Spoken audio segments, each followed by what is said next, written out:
de las mujeres en general, lo cual es una tentación permanente para conductores de programas masculinos. Hacer consideraciones, ¿vio? Las mujeres son de esta manera, ja, ja, ja, y se ríen. A mí no me da mucha risa. No, me da mucha pena en general, pero bueno. Hablaremos del papel que cumplían las mujeres en el Imperio Incaico, que es mucho más lejano. El primer personaje femenino que aparece en las crónicas del Inca Garcilaso de la Vega es la Colla, que era la esposa del Inca, ¿no? Amaro Huaco. Joya. En la leyenda,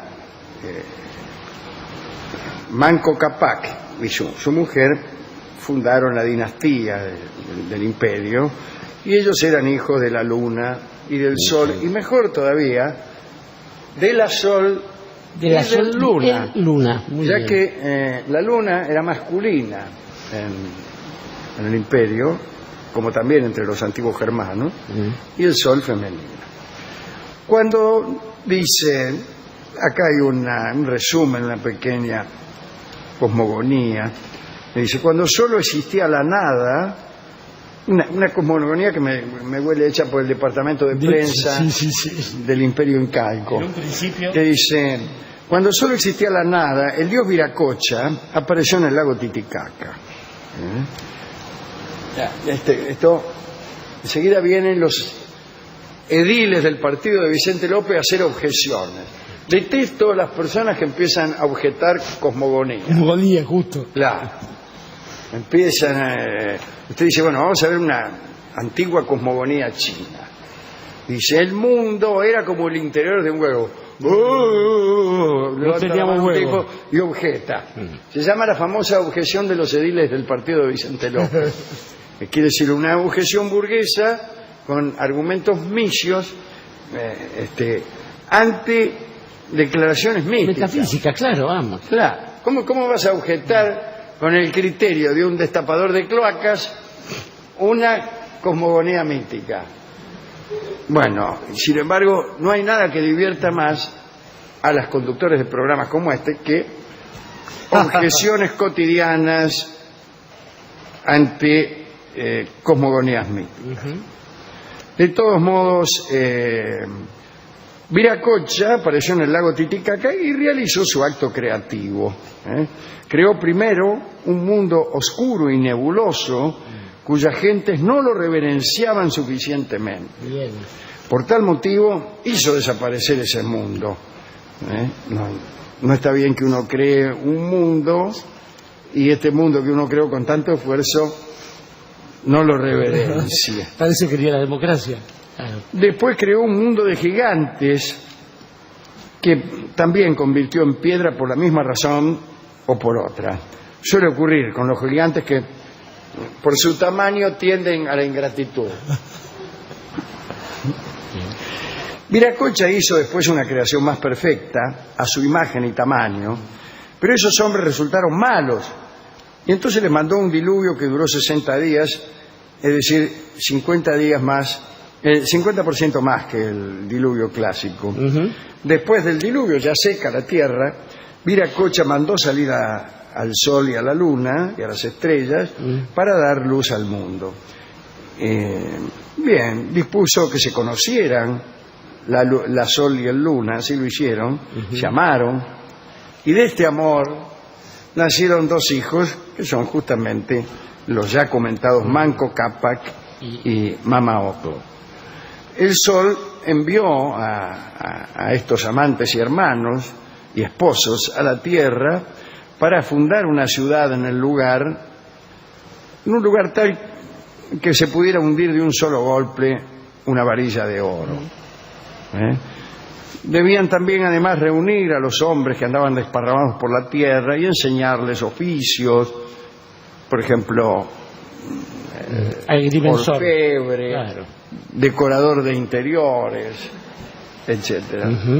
Enseñarles a vivir como seres humanos y no como bestias. Las bestias no decoran interiores. A veces. Al final la varita se hundió en Cusco, que en quechua significa el ombligo del mundo. Las mujeres, que eran discípulas culturales de Mama Ocllo, servían como fuerza laboral y aunque estaban exentas de pagar el tributo al Inca, indirectamente lo pagaban porque contribuían con su trabajo a juntar lo que debía tributar el hombre. Trabajaban desde los 5 años. Tan importante era el trabajo femenino para el funcionamiento de la comunidad que el Estado controlaba su trabajo. Unos visitadores... ¿Quién es? Sí, la FIP. Ya lo ve, el visitador.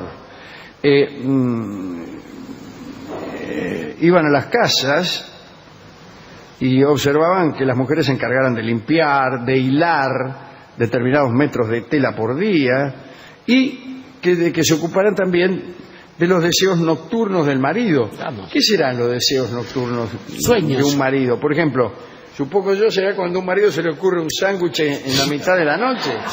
Aún no inventamos la ¿Qué heladera. es eso? Tendríamos que consultarlo con Rolón. Sí. Hay que ver. A ver qué se entiende por deseo nocturno de un marido. Aunque acá me dice el equipo de producción que no, que se refiere a los deseos que tengan que ver con la actividad venérea, aun cuando se verificasen de día. Bueno, El viernes. en realidad se dice así porque en aquella y en otras civilizaciones la gente tenía por costumbre hacerlo de noche, por discreción, a favor de la oscuridad o en algún caso por asco, ya que temían que el sol con su nitidez viniera a eliminar todo lo que de imaginario tuviera su novia. Como ahora. Claro, igual que ahora. A pesar de estas exigencias, las mujeres se daban tiempo para coqueterías. Ah, ¿ves cómo sos? Bien, ¿qué programa simpático Sí, cómo- estamos haciendo? Una de ellas, no una de esas mujeres, sino una de las coqueterías, era tener el cabello renegrido. Ay, Dios. La palabra renegrido siempre me ha producido una cierta inquietud. En mi barrio no se utilizaba para aplicarla al cabello, sino más bien se hablaba, se usaba esa palabra ante un enemigo. Y ¿Ante un? únicamente. Algún enemigo. ¿Es zoológico o ético? No, no importa. Cuando uno estaba en presencia de un enemigo, solía utilizar el vocablo renegrido. Ajá. En todo caso, para obtener esta propiedad, la renegritud, Sí. Bien. Dígalo en francés. practicaban una maniobra muy peligrosa. Cuando los pelos se te ponían castaños, así de un color rojo sadaic, cocinaban el pelo al fuego en una cacerola Con la cabeza hierbas puesta. dentro. Sí, la india todo se junto. ponía de espalda, le ponían algo en el cogote para que el fuego no la quemara y procuraban que... Y bueno, la dejaba ahí toda la tarde, Sí. haciéndole hervir el pelo, y después sacaban el pelo tan negro y lustroso como las plumas de un cuervo recién mudadas. Qué lindo.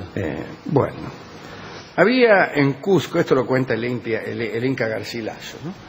Había en Cusco determinadas mujeres que desde la infancia tenían negada una vida normal por una disposición del culto instituida por Manco Cápac. Eran las enclaustradas en el Aclahuasi, o casa de las vírgenes del sol.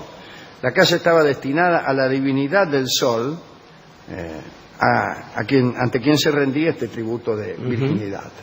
Las muchachas no podían hacer otra cosa que quedarse en esa cárcel dorada y así permanecían encerradas hasta el fin de sus días, sin posibilidad de cambiar su suerte.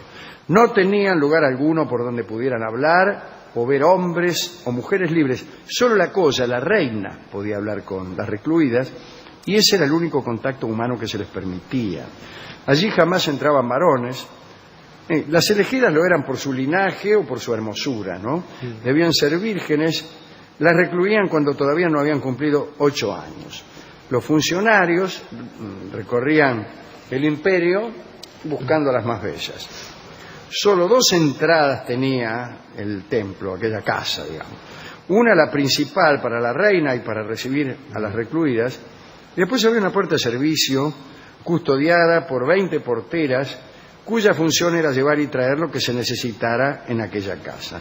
Y estas porteras no podían pasar la puerta y si lo hacían la pena era la muerte.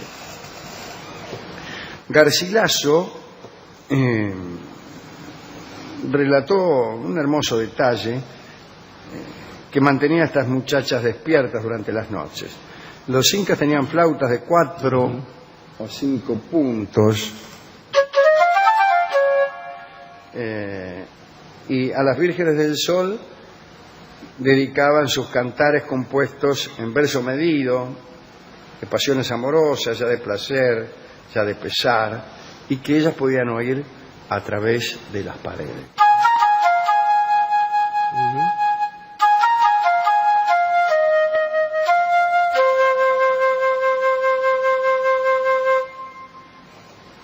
Existían también casas elegidas para el Inca, esa era otra cosa, ¿eh? Sí, señor. Según otra cosa. Concubinas. A estas casas entraban vírgenes, pero dejaban de serlo. Allí se hacía una reserva de doncellas y el Inca podía disponer a voluntad de ellas. Cuando él las pedía, sacaban a las más hermosas para llevárselas y pasaban a ser concubinas. El Inca tenía una esposa legítima y tantas concubinas como quisiera. Las concubinas del Inca, cuando el muchacho perdía interés por ellas, se rajaban. Algunas quedaban como criadas al servicio de la esposa legítima, otras se jubilaban y quedaban con gratificaciones y se las veneraba muchísimo. Garcilaso cuenta que a veces al morir el Inca, estas mujeres se mataban y se enterraban. Mejor dicho, otro las enterraría, calculo yo. Es muy difícil matarse uno y enterrarse luego. Pero lo mismo que hacían los criados más favorecidos, ¿no? Que deseaban continuar sirviendo al Inca en el más allá. No era por obligación como en la India, sino que era por convicción, digamos. Por convicción, lo mismo. Si una mujer de estas casas del Inca delinquía o perdía su virginidad, por ejemplo, las penas eran terribles. Cuando digo perdía su virginidad, digo la perdía no con el Inca, sino con otro ñato. Las penas eran terribles. A las muchachas las enterraban vivas, a los cómplices, que eran indispensables en este caso de pérdida de virginidad, los ahorcaban y le mataban a la esposa, si es que tenía esposa el tipo. Bueno. La tipa ni sabía nada, estaba durmiendo, le golpeaban la puerta y la mataban. O sea, te metieron los cuernos y ahora te vamos a matar. Peor, mire, también le mataban a los hijos, a los criados, a los parientes, para que aprendan, a los moradores de su pueblo, a los vecinos y a todo su ganado. Por eso, ¿qué culpa tiene la llama? Si sigue un poquito más y agarra al Inca también. Es raro que haya quedado alguien. Se exhibieron, claro. Bueno, esto no evitaba que los que deseaban algunas mujeres se valieran de métodos siniestros para poseerlas. Se menciona aquella versión de aquel famoso lenguaraz llamado Felipillo, único intérprete entre los conquistadores de Perú y Atahualpa, que falseaba las palabras de Atahualpa para ponerlo contra los españoles y contribuir a su ejecución. Parece que Felipillo hacía esto porque estaba enamorado de una de las elegidas y de una de las chicas de la casa del Inca, ¿no? Y solo podría tenerla si el soberano moría. Bien. En ese caso la elegida quedaba en libertad. Así que todo eso hacía Felipillo por una mena. Tira más una pasión que una yunta de tractores. Bueno, aquí termina el informe que hemos preparado sobre el papel de la mujer en el Tahuantinsuyo. Habría que dedicar algo a los inocentes vecinos que fueron matados simplemente por delitos cometidos por el tipo de al lado, ¿no? Exactamente. Casi todo lo que se hace en el Machu Picchu y en los lugares sagrados, el templo aún no encontrado, tiene que ver con la inocencia. Por ejemplo, se elige al mejor cóndor y entonces se lo condena a volverse alcohólico. Se le da miga de pan empapada en chicha y entonces el día de la liberación lo sueltan al vacío. Si el cóndor reacciona bien, vuela y es un cóndor de los dioses. Si no, se estrola. Pensaba Alejandro en un amigo de este programa como es Leopold Sedar Senghor, un hombre que fue poeta primero y presidente después, y que dijo: dejen que de la negritud hablemos nosotros, ustedes no la van a entender nunca. Y quizás en esto tenga algún tipo de razón, porque en el fondo la negritud es semejante al amor. Cuando uno piensa en el amor, en la mujer, en el ideal, en realidad está pensando en una cosa que nadie más va a entender. Uno está pensando en ella. Ella se llama el tango que va a tocar para ustedes su autor, el pianista Héctor Stamponi. Hablaremos esta noche de traiciones en los mitos. Ahí algunos dicen que la traición es aquella falta que se comete quebrantando la fidelidad o la lealtad que se debe guardar alguna persona o también algún símbolo tal vez. En los mitos griegos estas faltas han sido muchas y en general han sido exageradas y contadas siempre en un entorno de extravagancia. Así que vamos a ver algunas traiciones míticas, sus castigos, conceptos, objetos, etc. Comencemos por Daphnis. Daphnis era un semidios siciliano. Vamos a poner música de semidioses sicilianos.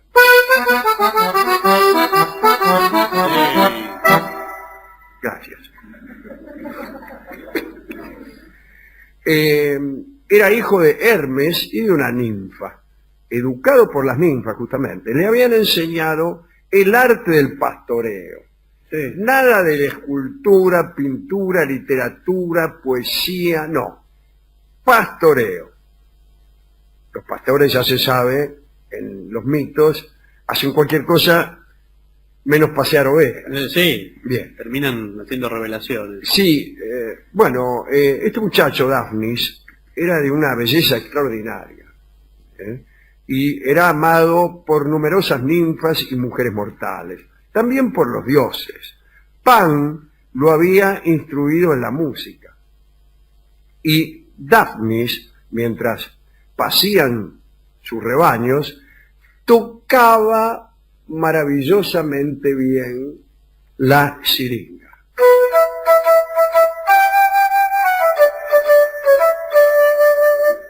No es muy siciliano. Tocaba la siringa, la única que me sé es Sí, esa, está bien.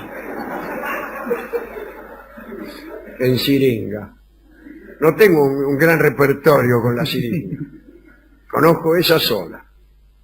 Bien, además cantaba canciones bucólicas, un género que él mismo había inventado. Pero hay que decir que este muchacho murió en plena juventud. La causa de su muerte fue el amor que le profesaba una ninfa llamada Nomia. Nomia la pastora. ¿Qué tal? Y al que él correspondía. Unido a ella, le había prometido fidelidad eterna. Mirá, dice, te prometo, aprovechando que estoy unido a ti, te prometo fidelidad eterna. Veo que uno promete cualquier cosa. Señor. Sin embargo, un día, la hija del rey de Sicilia,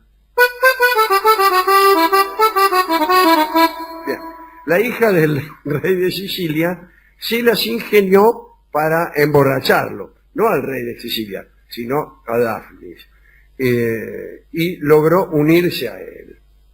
Hasta aquí no aparece una traición tan decidida, pero algunos mitógrafos dicen que Daphnis solo había bebido un trago, así que lo que hizo lo hizo perfectamente a sabiendas.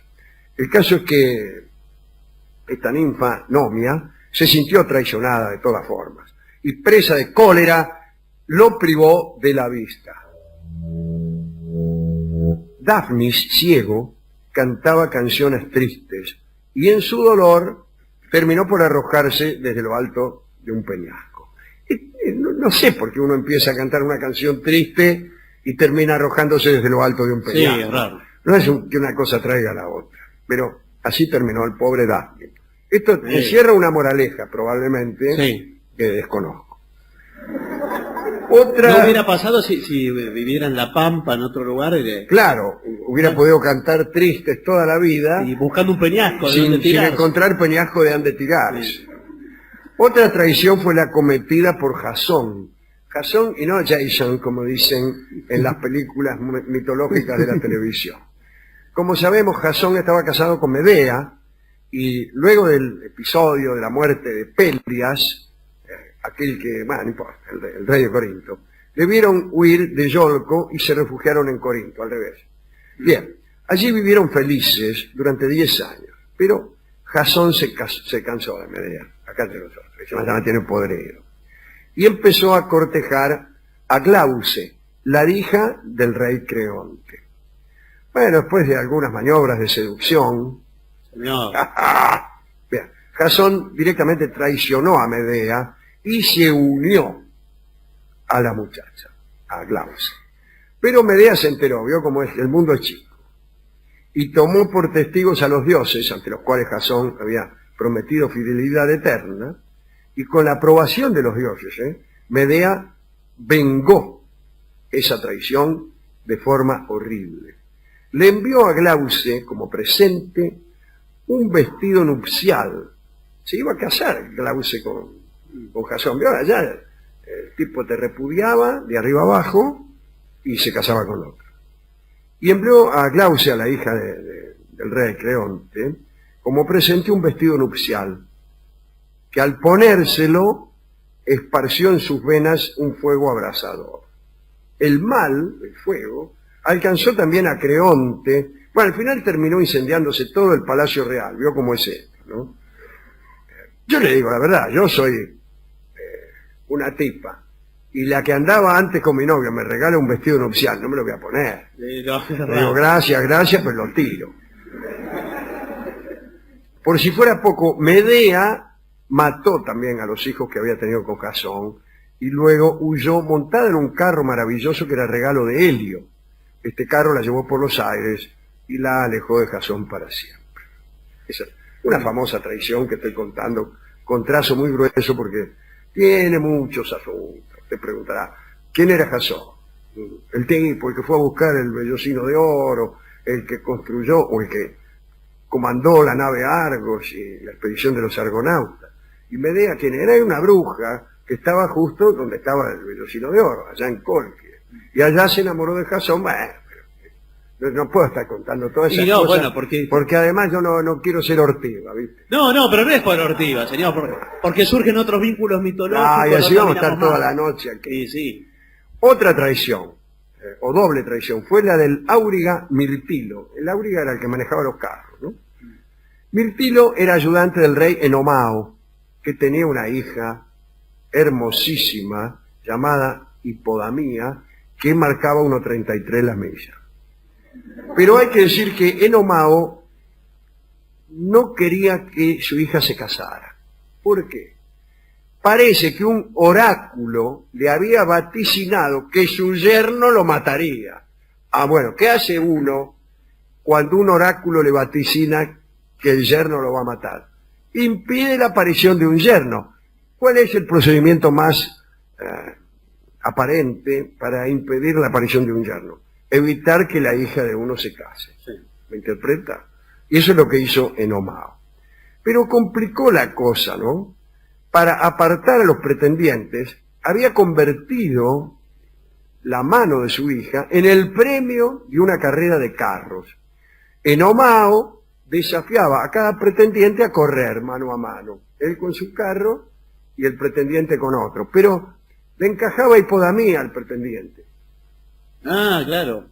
El pretendiente iba en un carro donde estaba él e Hipodamía.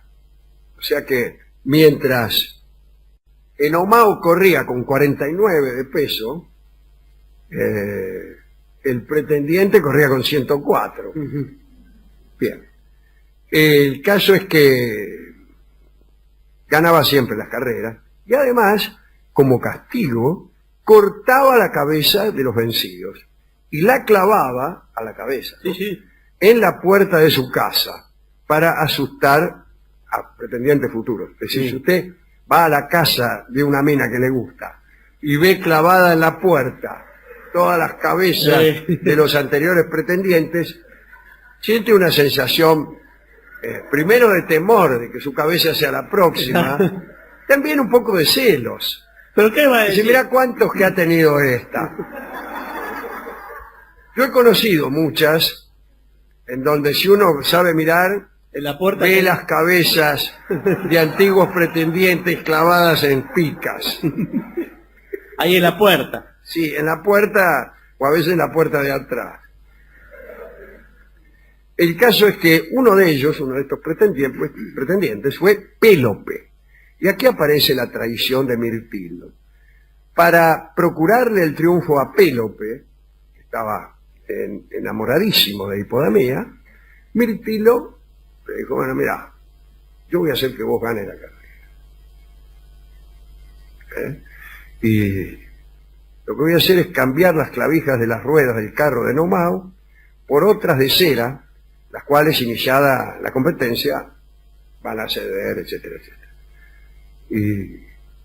Pero yo quiero algo, dice. Y me parecía. Pero, ¿qué querés? Y si yo quiero una noche con Hipodamía. O mejor dicho. Y Pélope dijo, sí, le prometió una noche junto a Hipodamía. Pero, bueno, corrieron la carrera, efectivamente las clavijas de Nomao se dieron y Nomao se mató. Ahora, Mirtillo también fue traicionado, porque al ver que había muerto Nomao, los tres se fueron en barco, se fueron del reino de Nomao, no sé dónde iban. Y en eso Mirtillo se agachó para lavarse la cara en el mar.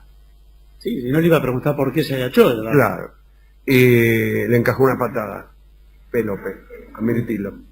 Y chao. ¿Chao qué? Estoy saludando a otra persona que No, acaba. señor.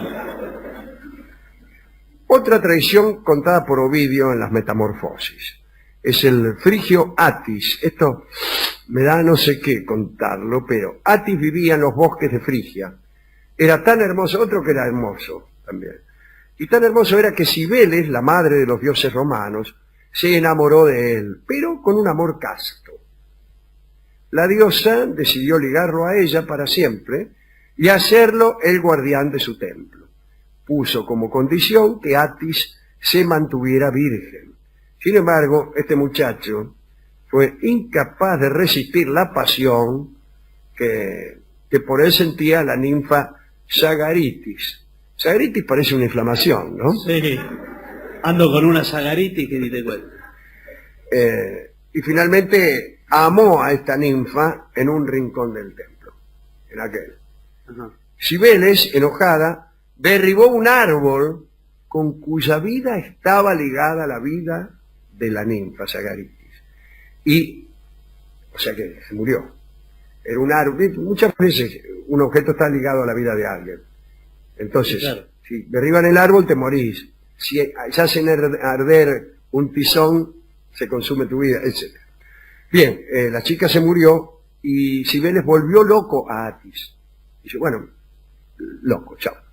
Y entonces ya loco completamente en una crisis violenta, disculpen ustedes, ¿no? Se castró. Se castró. Dicen que después de su mutilación, Cibeles lo volvió a aceptar a su servicio. No sin una sonrisa irónica. Como sí, señor. Anda a buscar a Sagaritis ahora. Es raro de conjugar en primera persona el verbo castrar, ¿no? Sí, sí. En general no está en primera Saludamos a nuestro amigo el doctor Nelson K. Sí. Reco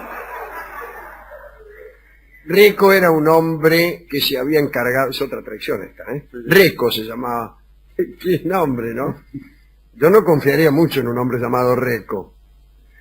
Se había encargado de recuperar un jardinero, ¿no? Una encina viejísima que estaba a punto de caerse. La apuntaló y de esta manera salvó la encina, pero también la vida de las amadríades, que eran unas ninfas cuya existencia estaba vinculada a la de ese árbol.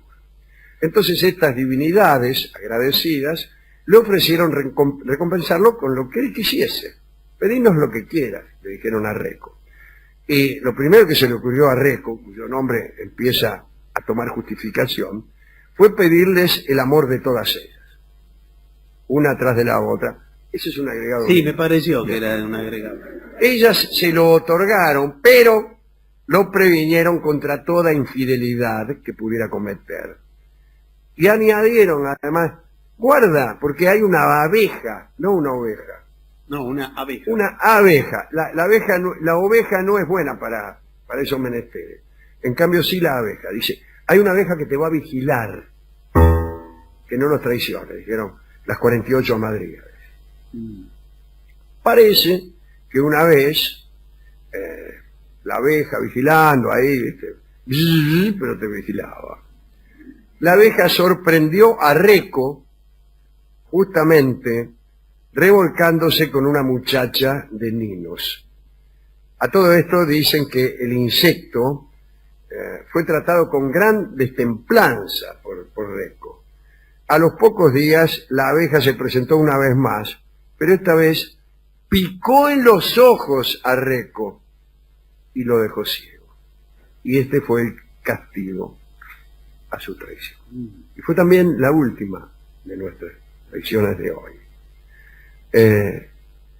Hemos sido, son traiciones que tienen su encanto, su simetría, ¿no? Hemos ido a la discoteca y hemos consultado a ver si había algún disco de traición. Ah, pero creí que preguntaba si había traidores en la discoteca. Hay traidores. Eso fue lo primero que me dijo el discotecario. Acá hay mucho traidor, me dice. Sí, sobre todo el discotecario que se fue porque fue traicionado por claro, ese otro. sí. Él era justamente. ¿Cómo se cree que conseguí este plan? Y vamos a escuchar un lindo tango que posiblemente ha sido compuesto en honor a Reco o en honor a Dafnis. Ambos quedaron ciegos. Dafnis me parece que es mejor candidato porque era un cantor profesional. Y este tango se llama Traicionera. Y es la historia también de dos que cantaban. Y uno de los que cantaban era ciego. Tanto es que la letra empieza diciendo: un ciego con una mina, limosna pidiendo va. ¿Más claro? No, más claro, no, bueno, Más ahí claro tiene agua. Es una de las dos versiones que hizo Carlos Gardel el mismo día de este tango, Traicionera. Nunca sabremos cuál es la primera. O sea, cuál es la que repitió, ni por qué la repitió. Yo elegí esta, que es,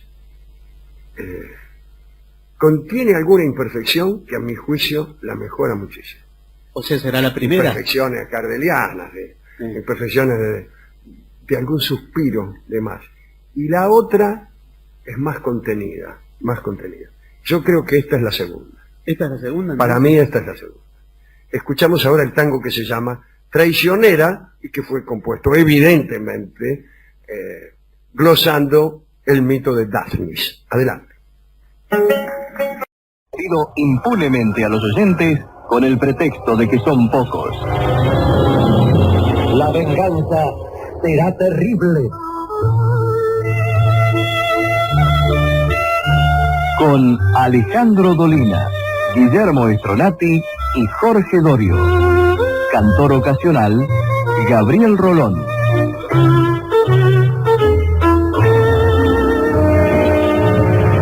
La venganza será terrible. Un equipo que otorga ventajas para seguir siendo soberbio en la derrota. Producción Gustavo Barbé, María Laura Franco. Operación técnica Daniel Añón, Carlos Pérez, Pablo Sansoni.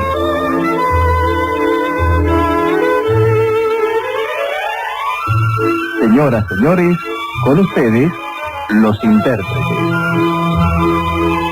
Vamos a hablar de una mujer no muy conocida, pero qué cosa seria de mujer, ¿no?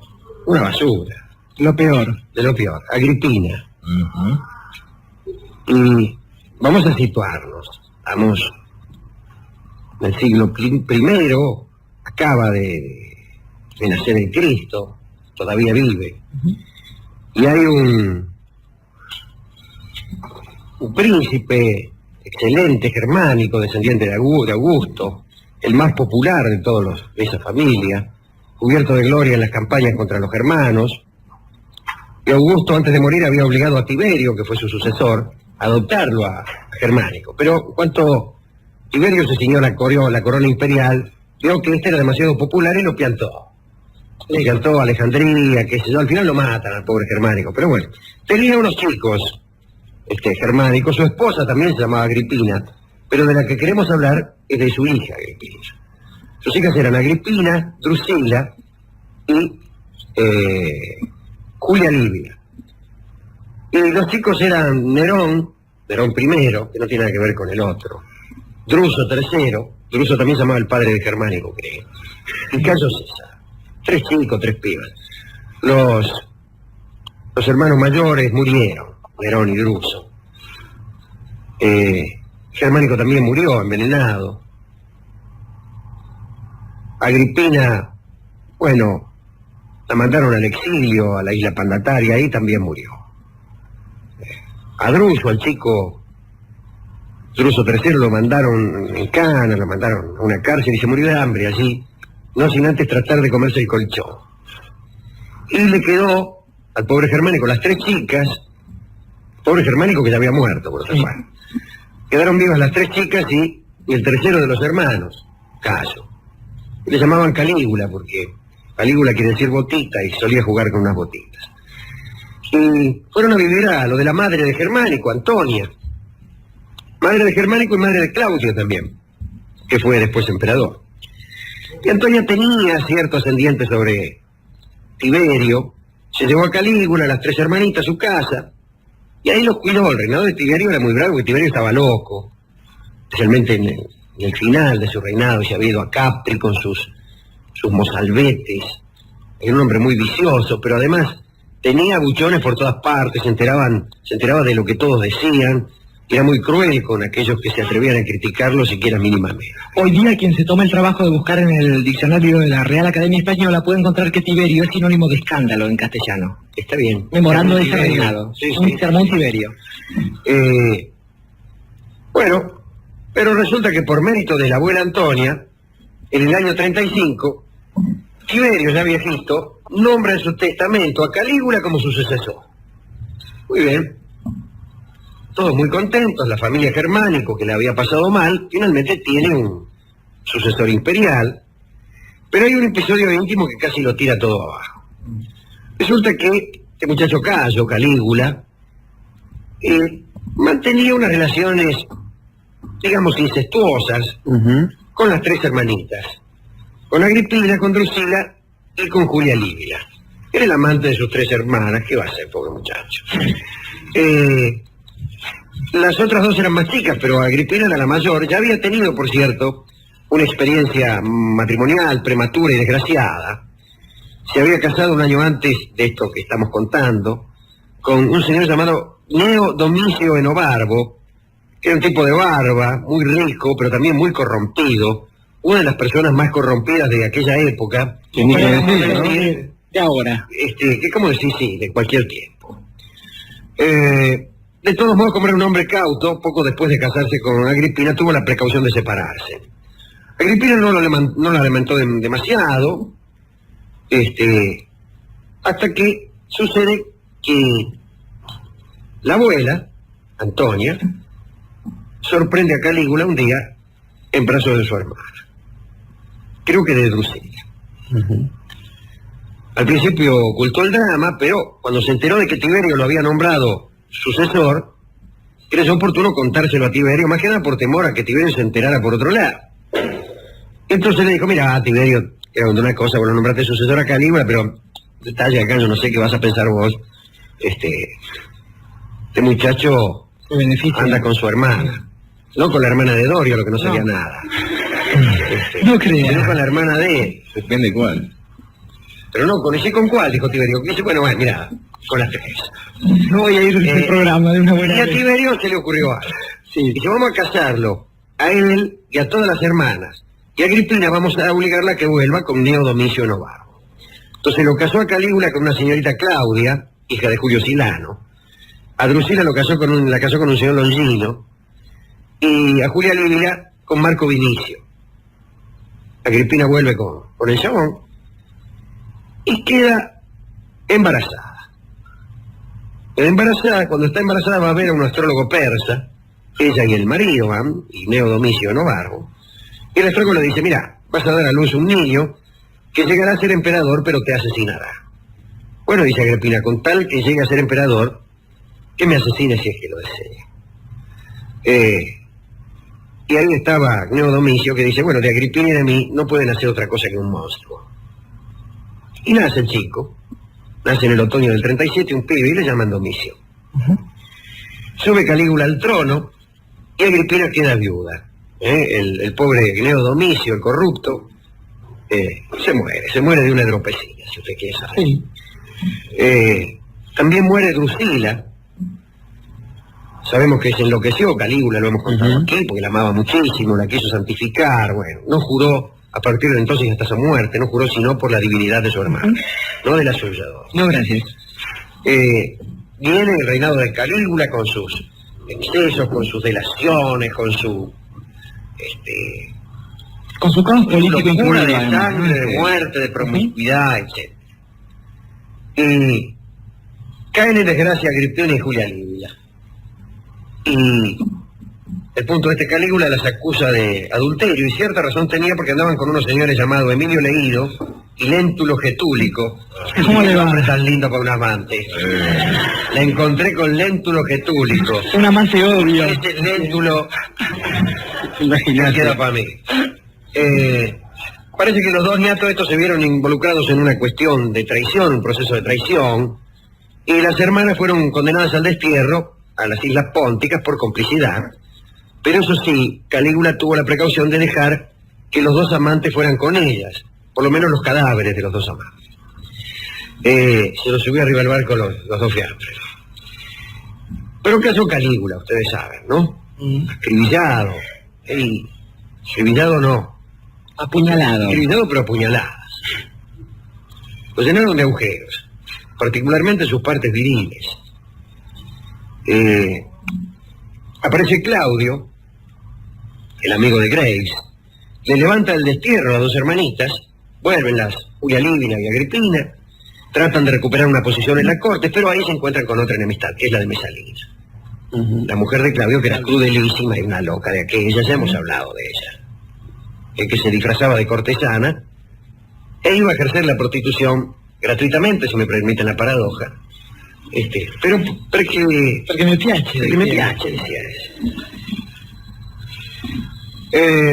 Julia Livia se convierte en amante de Claudio para ver si con eso mejora su situación.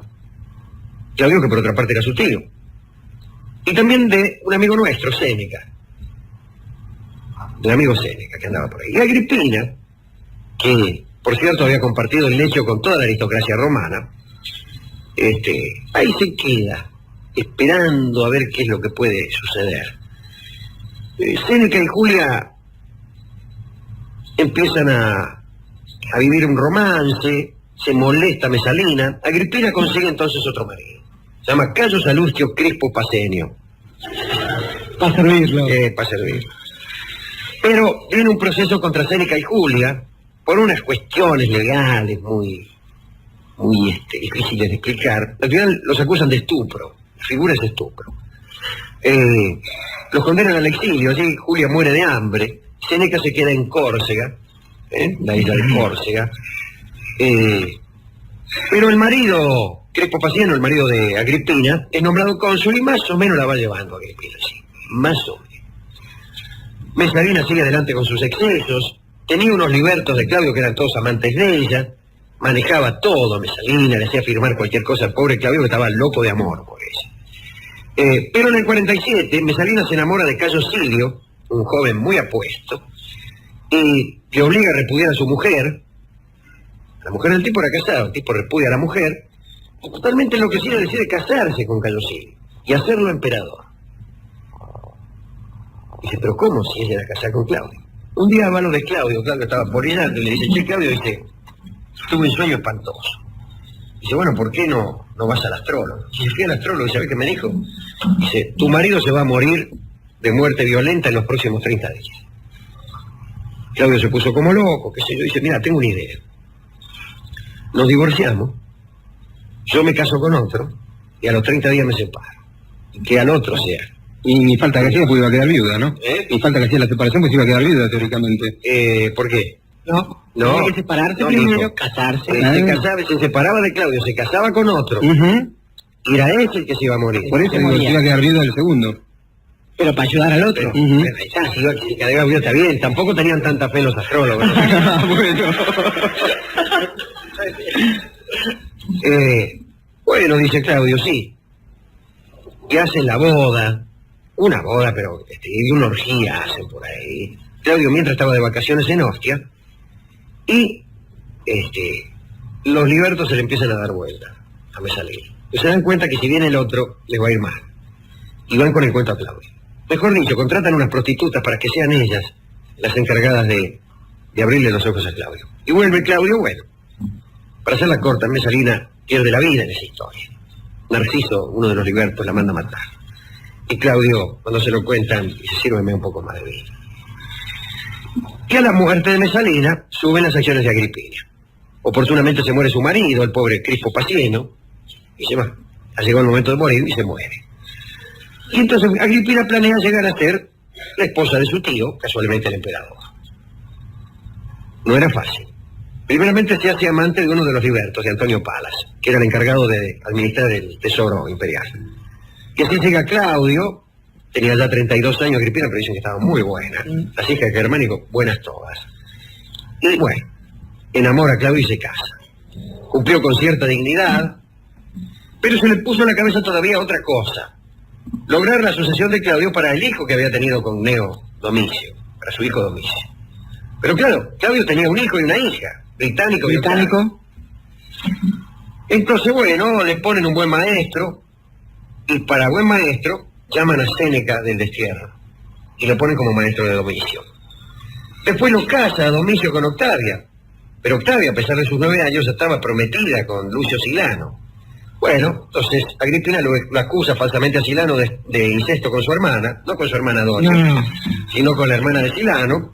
Silano se suicida. Como su nombre lo indica. Hace que Claudio adopte a Domicio, y ahí Claudio le cambia el nombre a Domicio y le pone Nerón. Se hace honrar de Yapa a Agripina con el título de Augusta. Incluso hace firmar al Senado una comunicación, según la cual en caso de fallecimiento del emperador, se establecía que Nerón ya estaba en condiciones de comandar el imperio. Y de ahí, ¿qué es lo que viene? Y en el año 54 muere Claudio envenenado. Y asume Nerón.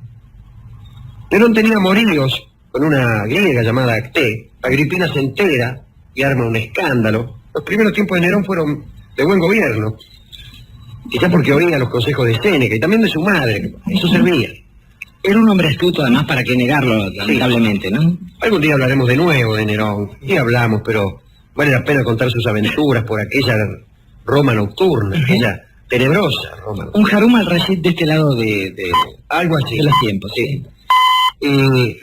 Bueno, andaba con Acté, Agripina se entera, le arma un escándalo, y entonces Nerón se enoja con su madre.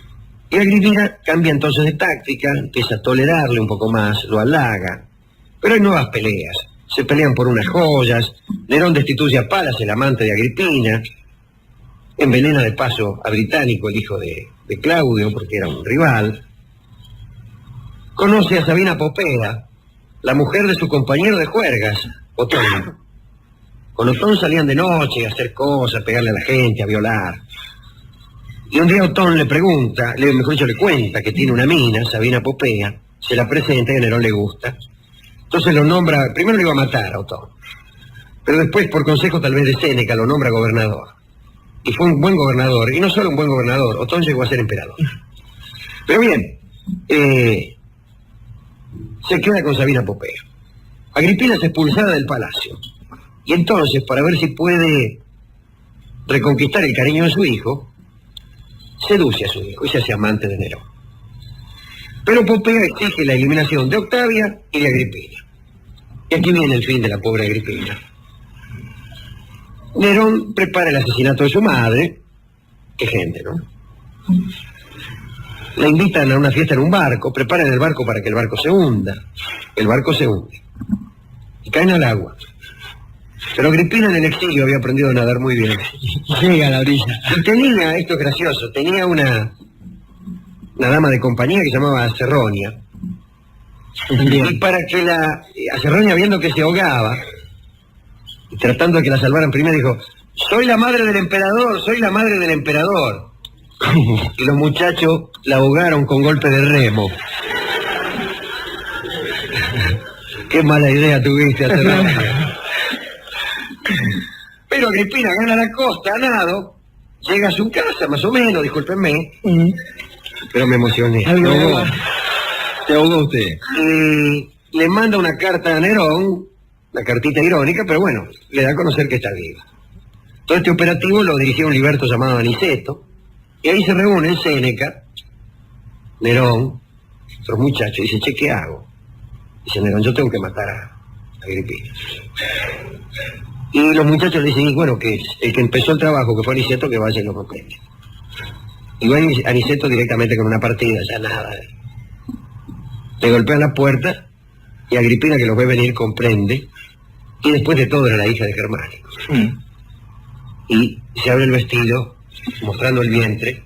Dice: aquí, viene aquí, este es el vientre que dio a luz al emperador. Y la mata. Y así muere Agripina. Un último detalle, una última agachada de Séneca, que fue un gran escritor y un gran filósofo, pero un hombre también muy acomodaticio en su vida. La comunicación oficial dice que Agripina fue muerta mejor dicho, que se suicidó, por habérsele descubierto una conspiración contra el emperador. Y ese invento no tiene otro autor que nuestro amigo Lucio Anneo Séneca. Y así termina la vida de esta mujer Agripina, tremenda. Una mujer tremenda, como tantas había en aquellos años terribles de conspiraciones y de crímenes, que es imposible de creer hoy en día. ¿A quién dedicar esta recordación? Diría yo que a nadie.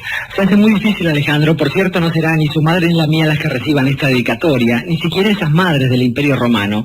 Sí estaba pensando en alguna otra forma de madre, de maternidad, que pueda albergar a todo esto, y pensaba en aquella que puede ser quizás la partera de la historia, alguna que es recordada de modos diferentes, pero que de algún modo simboliza los esfuerzos del pueblo. Algunos dicen que es la violencia, otros dicen que es simplemente el equilibrio entre las distintas zonas que genera un pueblo, pero en todo caso, esas madres que de algún modo se conocen como aquello que nos funda, esto es la tierra. Para la patria entonces, esta manera de gritar cuando uno ya no tiene nada que aferrarse: mamá.